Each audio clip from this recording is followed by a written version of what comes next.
Hello everyone, welcome to Stan the Wine Man TV. I am your host, Stan Rutan, and this is a Blue Collar Wine Show where I help you spend your wine dollars wisely. And there's no person I know better than Keith Johnsen here. Keith, thanks for coming. Oh man. And helping me find wines that help you to get a good deal, so you spend your wine dollars wisely. We were just in a tasting at the King's Market last night. Yes, we were. Lots of people showed up. We had some great wines. He brought one of the wines we poured there, this little Touriga Nacional from Portugal. Yeah. And I always, Keith will email me, text me when he sees a great deal coming along, and he sells his wine directly to Dickerson, and then down south in Seattle you sell to A little bit. Odom? Yeah, the Odom Wine Division, Northwest Beverages. Yeah, Northwest Beverages. Not a lot though. Most of lot. what I do, almost everything that I bring in is Whatcom, Skagit Island, and San Juan counties only. Through That's it. Dickerson. Through Dickerson.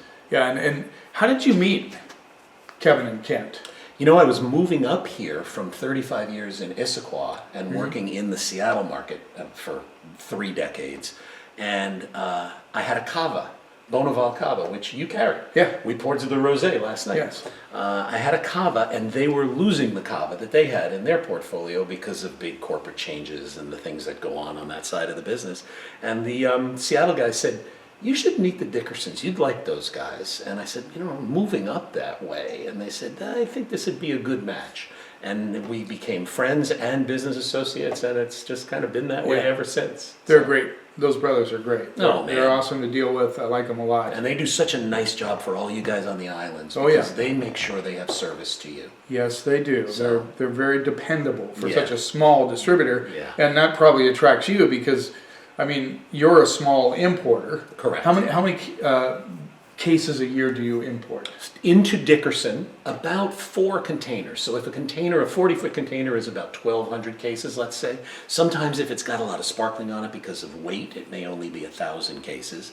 So somewhere in the range of 3,500 to 5,000 cases a year. Yeah. I mean, it sounds like a lot, but it's really not. That's a few hundred cases in sales per month if you're doing a good job. Right. And that's in all of those 4 counties. Yeah. Including the islands in the summertime, which is that's boom big, time. Yeah, you know, this is a big. yeah, I think our hot time is between May and October. right. That's the big time here. You guys But- you put your shoulder to the wheel and you. But we also have those tasting events that I put on that really generate a lot of business. Oh boy, you do 100, 120 cases. for Sometimes, guys like yeah, me no, when yeah, we have a that's good night, yeah. So. I think our average is around 60 cases, Yeah, which is more than a that's pallet. crazy. But and of course that all goes through King's Market. You know, and I'm just the facilitator to that. And you guys, of course, come up and do it. You have one in November. Yes, I do. Been on a calendar for 3 years. I know, right? Yeah, we these events that I do, they're booked out. We have filled up 2028, and we have one scheduled for 29. So yeah, it's not hard. Well, It's funny, I've had a Post-it note that I just keep carrying forward onto my next year's calendar, and finally it was this year. So I think were you in the insurance business before? Is that what you did? What were you- I've always been in this business. Oh Actually. yeah. Oh, ever that's since right. I- You worked I worked for a bartended my distributor. way through college when Okay. you could drink at age 18 and therefore bartend at age 18.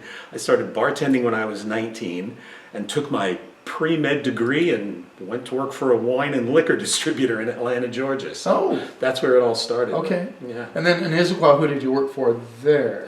Well, I was with a small brokerage company. I actually first moved to the Pacific Northwest, and I was the Northwest Regional Manager for Freshenet. Oh yeah. Spanish sparkling. Oh, that's right. That's the right. black bottle Spanish How could I sparkling. forget that? Yeah, that's what brought me to Seattle. Okay. So All right. it Yeah. was about 40 years ago. Okay. Okay. So you're very so.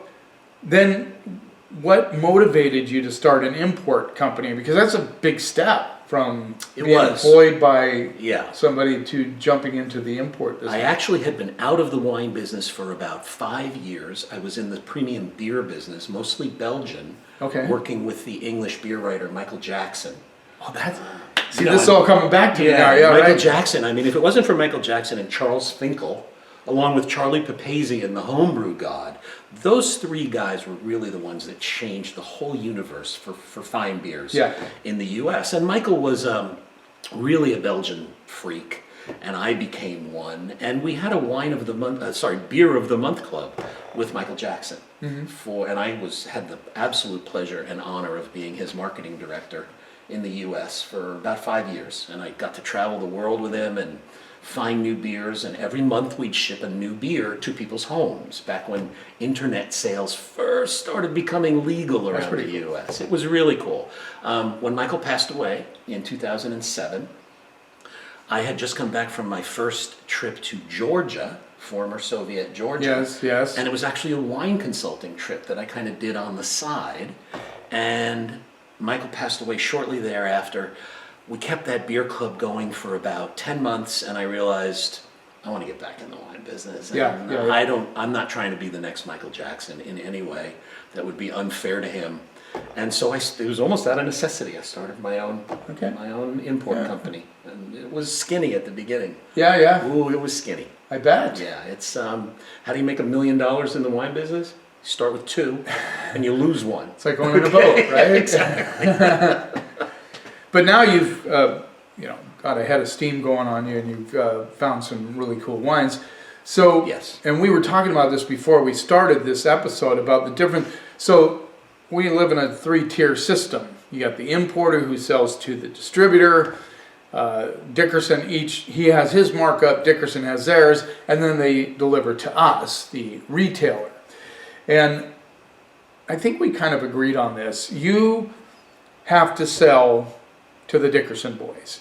Correct. You bring in a pallet of something.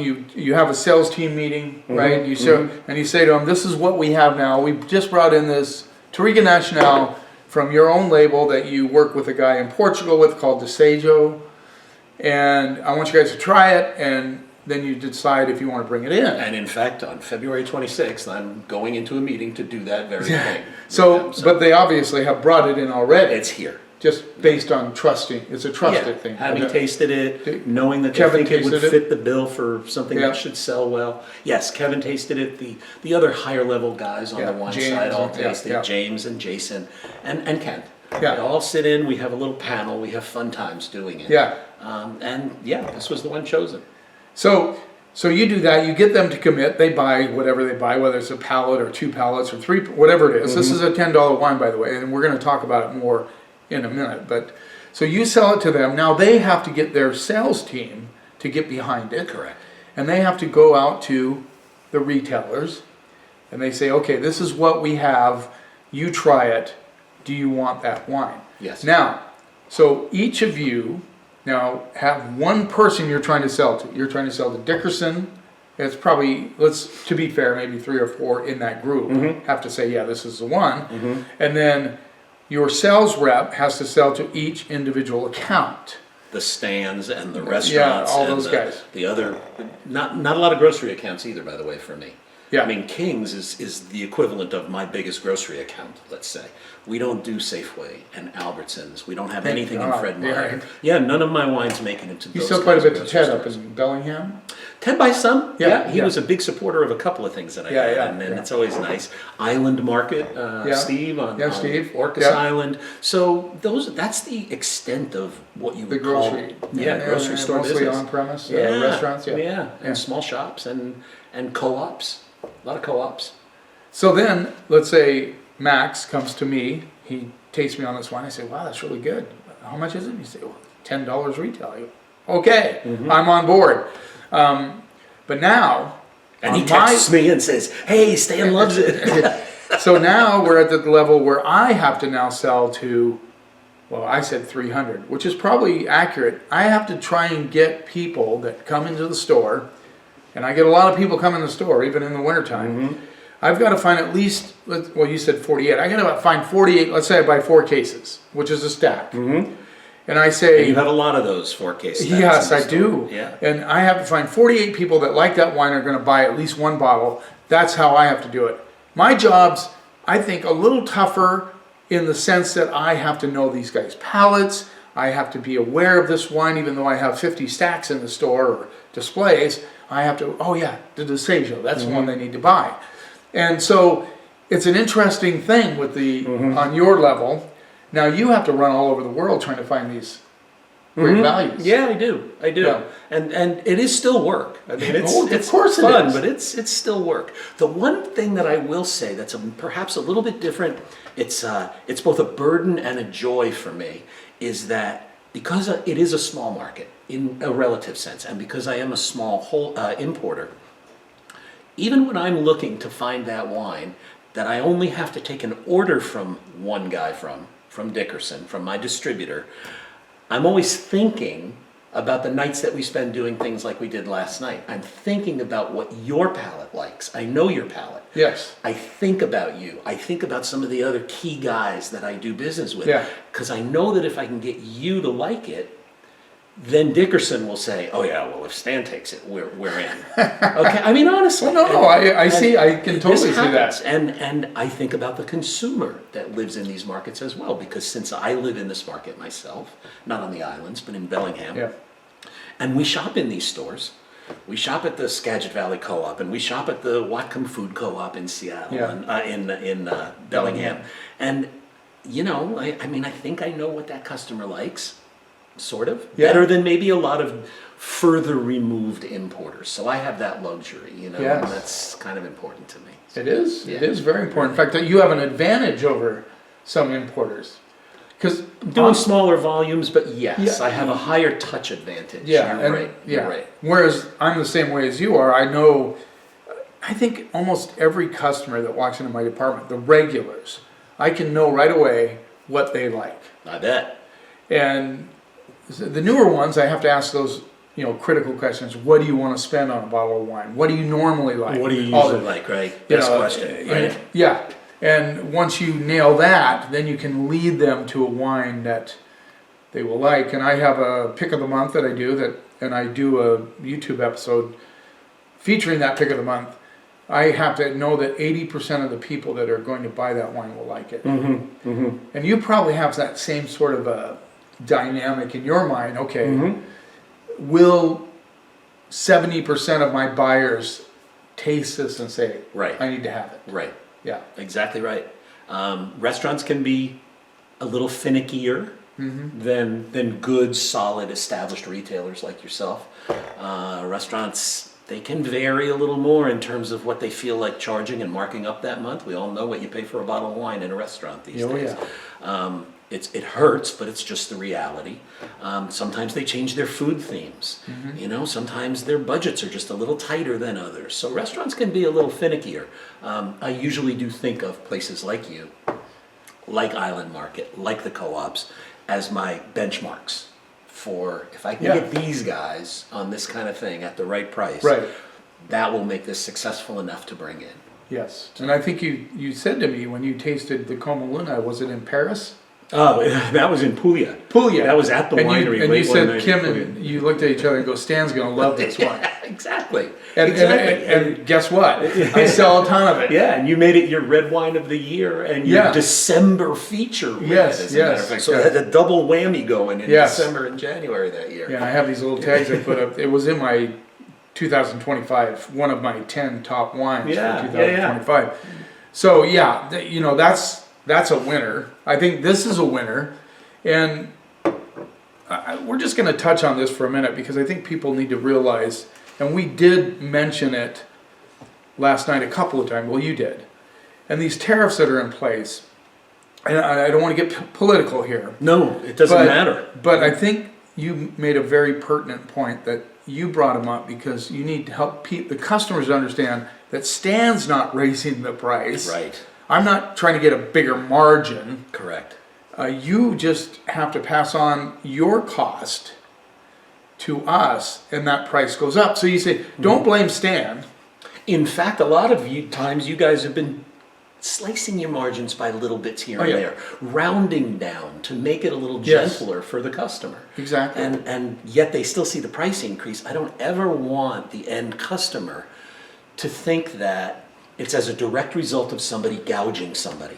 Right. Regardless of your political stripe, the tariffs are an item that now, as of April 5th of 2025, need to be paid in cash by the importer of record, no matter how big or small we are, Yeah.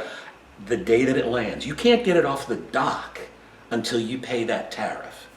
and that goes into the fund.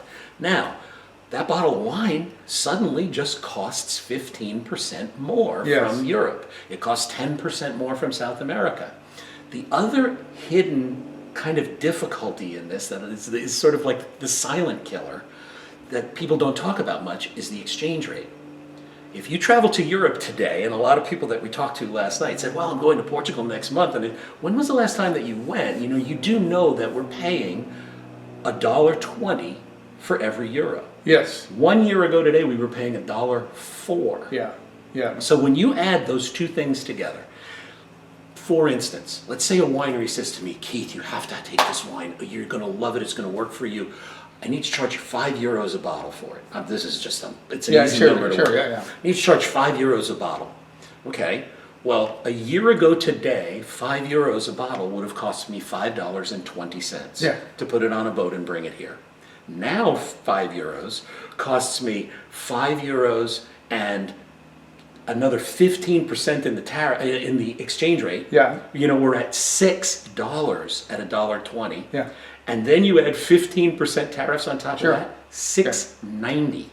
So what was $5.20 now costs $6.90. That's a 33% price increase. Stan did not do that to you when that wine shows up on the shelf for $8 more a bottle than it used to be, or $4 more a bottle than it used to be. You didn't do that, and I didn't do that. Right. So I always want the customers to understand. When you put it in that perspective, I understand. Yeah. The other thing that's happening, and behind the curtain, so to speak, is the winery, let's say in Europe, Italy, Spain, whatever, is saying, okay, we're going to take a little bit of a cut here if you promise to take a little bit of a cut. Many do. And that way we can keep that price down because there's a trend now in the world that wine consumption is going down. Yes, that's the triple whammy, is that we're facing this in the so they have to work together because they know that if the prices go up too much, we're not going to get the young people, which I'm targeting, the young people that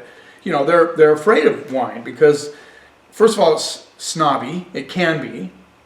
There's a lot of snobbery in wine, and they think that, and I'm not going to get off on a tangent too much here, but I think the movie Song actually hurt the wine business because all of a sudden these younger people that watched this movie, because everybody was talking about it, right? Yes.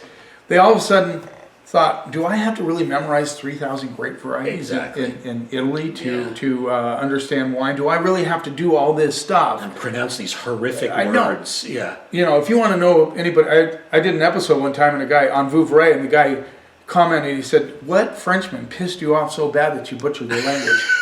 I laughed. That's perfect, because I can't. I'm not the perfect person to say or pronounce these wines correctly. But that's not the point. You don't sell a lot of Vouvray. You don't have to know how to say it correctly. Right. It literally took me, I had 2 sales reps, spent a month and a half teaching me how to say Viognier. I could not say it. I don't know why. Was it Viognier to you? Or what was it? I just couldn't say it. And I had a disconnect between looking at that word and being able to say it. But who cares? But it doesn't matter. Honestly, yeah. I very rarely will correct anybody unless they ask me, how do you say that? But if they say it wrong, I just said, whatever. It doesn't matter. You don't have to say the wine correctly. So wait, were you saying snobbery and French kind of go together? Well, I mean, the French just use too many letters. One guy said, this is what you do with France. You leave out half the letters and you sound like you know what you're saying. Like Pouy Fumé, you don't go O-U-I Pouy. You just leave all that out, right? Exactly. You sound like you can speak French, right? And we did talk. And some of that's happening right now. You make a good point, though, that good associates in the wine industry on the production side, the wineries, the export houses that sometimes are the ones responsible for selling them to me, they do understand, maybe this is temporary, and who knows how temporary, maybe it's not, but if we're going to continue, we have to share the pain. Yes, and it's working. I mean, I see, in particular, we talked a little bit about Bordeaux was really willing because the Chinese have given up on buying Bordeaux. Right. And they used to buy all the first grows. By that. Yeah. Big time. So now there's more juice coming out of Bordeaux that you can afford. I have some really great, and 22 vintages, just fantastic. They're comparing it to 85 and 2005 5.